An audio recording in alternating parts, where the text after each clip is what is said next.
अस्सलाम वालेकुम। आज हम बनाने जा रहे हैं फालूदा। उम्मीद है आप सबको बहुत पसंद आएगा।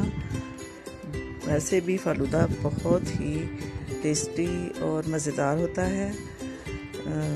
बहुत ही अच्छा मैं पैकेट मार्केट से लेके आई हूँ और उसको मैंने बनाना है और बहुत इजी और जल्दी बन जाएगा।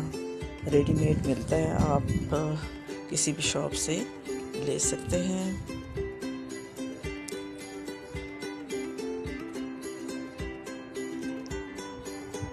ये मैंने 1 kg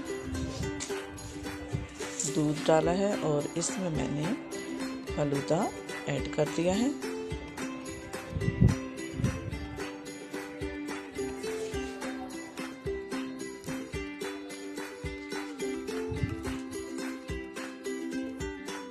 ये हमारा फलूदा थिक हो चुका है।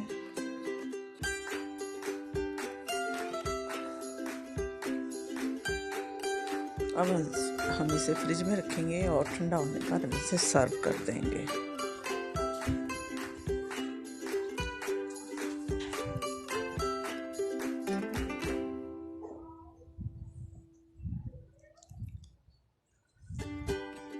ये हमने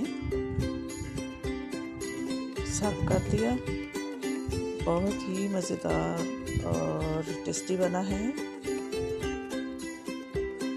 लाइक कीजिए, सब्सक्राइब कीजिए और घर में ट्राई करें।